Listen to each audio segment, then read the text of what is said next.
England और India के बीच में शुरू हो रही है 5 मैचों की टेस्ट सीरीज 25 जनवरी से। दोनों ही टीमें अपनी अपनी तैयारियों में जुटी हुई हैं। इधर अगर इंडिया में आप देखेंगे तो सारे ही प्लेयर्स जो हैं वो अपनी कैंपिंग लगा के प्रैक्टिस वगैरह करनी शुरू कर दिए हैं, और वहीं इंग्लैंड की तरफ देखेंगे तो इंग्लैंड के प्लेयर्स भी अपनी तैयारियों में जुट गए हैं। लेकिन आपको बता दें कि इंडिया में सबसे ज़्यादा ट्रिकी क्या है, सबसे ज़्यादा ट्रिकी यहाँ के पिचेस हैं, क्योंकि स्पिन फ्रेंडली पिचेस हैं। अगर कोई भी बल्लेबाज जिसका स्पिन मतलब थोड़ा सा वीक हुआ, जो स्पिन के खिलाफ इतना अच्छी बल्लेबाजी नहीं कर पाता, उसके लिए बहुत ही ज़्यादा बुरा हो जाएगा अगर वो इंडिया में आके खेलेगा। क्योंकि अगर देखा जाए तो एक तो स्पिन फ्रेंडली पिचेस, ऊपर से स्पिनर्स भी इतने तगड़े हैं। अगर स्क्वाड की बात करें तो 4 स्पिनर शामिल कर रखे हैं, अक्षर पटेल, कुलदीप यादव, रविंद्र जडेजा और रविचंद्रन अश्विन। बिल्कुल, और ऐसे में जो है इन चारों से निपटने के लिए इंग्लैंड के बल्लेबाज खास तैयारियां कर रहे हैं कि उनसे अगर यहाँ पे नहीं निपट पाए तो कहीं ना कहीं मुश्किल यहाँ पे बन सकती है इंग्लैंड के बल्लेबाजों के लिए। ऐसे में उनसे निपटने के लिए अगर आपको बताए तो इंग्लैंड के ही एक पूर्व खिलाड़ी ने अपने इंग्लैंड के बल्लेबाजों को खास सलाह दी है कि किस तरह खासकर स्पेशली रविंद्र जडेजा से वे निपट सकते हैं। उन्होंने खासकर ये बोला है कि रविंद्र जडेजा आपके कोई यहाँ पे मुरलीधरन या शेन वॉर्न नहीं है जो आप उनसे निपट ना पाए। ऐसे में उनको यहाँ पे खास सलाह दी है कि क्या कर सकते हैं इंग्लैंड के बल्लेबाज जडेजा से निपटने के लिए। तो आपको पहले बताते हैं कि आखिर जो बल्लेबाज है केविन पीटरसन, उन्होंने क्या कहा है। मैंने जडेजा का सामना बहुत किया है, यह सिर्फ और सिर्फ आपकी तकनीक के बारे में है। जडेजा न तो मुरलीधरन है और ना ही शेन वॉर्न है, वह एक बाएं हाथ के स्पिनर है जो ज्यादातर एक ही ओर गेंदबाजी करते हैं।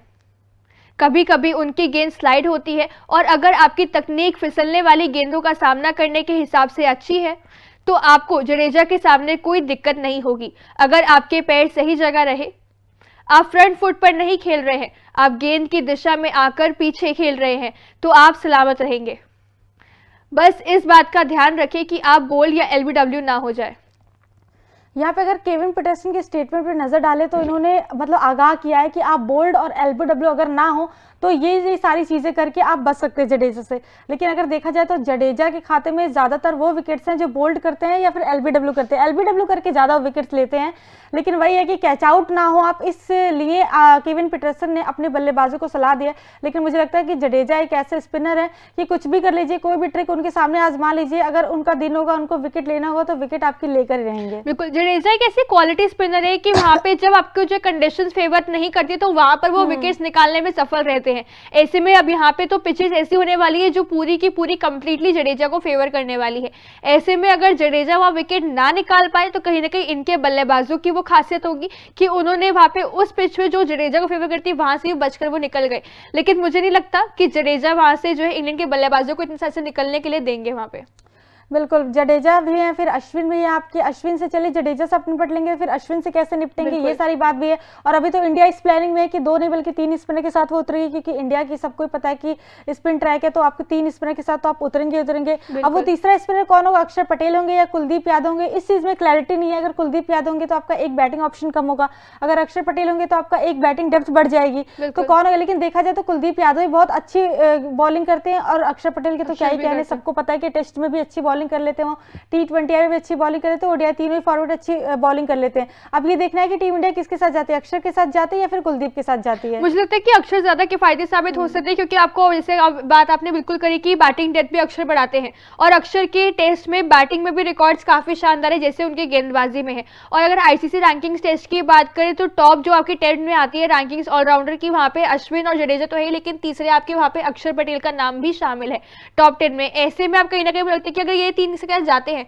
तो किफायती हो सकता है, क्योंकि अक्षर की फॉर्म रिसेंटली अच्छी भी चल रही है। अभी T20 फॉर्मेट के लिए अच्छा प्रदर्शन दिखा रहे हैं। हालांकि T20 और टेस्ट फॉर्मेट बिल्कुल ही कंप्लीटली डिफरेंट फॉर्मेट है, लेकिन वो खिलाड़ी एक मैदान में खेल रहा है, अपने जो है आर्म्स रोल कर रहा है, वहां पे जो है फॉर्म में चल रहा है, तो कहीं ना कहीं लगता है कि टेस्ट में प्रदर्शन वो ज्यादा अच्छा वैसा भी दिखा सकते हैं। बिल्कुल, अब तो ये देखने वाली बात होगी कि किस तरह से इंग्लैंड के बल्लेबाज जो है वो निपटते हैं हमारे 3 स्पिनर से, क्योंकि ये तो कंफर्म है कि इंडिया 3 स्पिनर के साथ उतरने वाली है टेस्ट में। उधर से कौन स्पिनर होगा, ये सारी चीज देखने वाली। मुझे लगता है इंग्लैंड के पेसर ज्यादा किफायती साबित होते हैं, इंग्लैंड के पेसर्स ज्यादा अच्छे होते हैं उनके स्पिनर के कंपैरिजन में। हमारे पेसर्स भी अच्छे हैं, क्योंकि जब बुमराह होंगे, सिराज होंगे, उसके बाद से आपके जडेजा होंगे, अश्विन होंगे, तो इन सबका सामना करना थोड़ा मुश्किल है।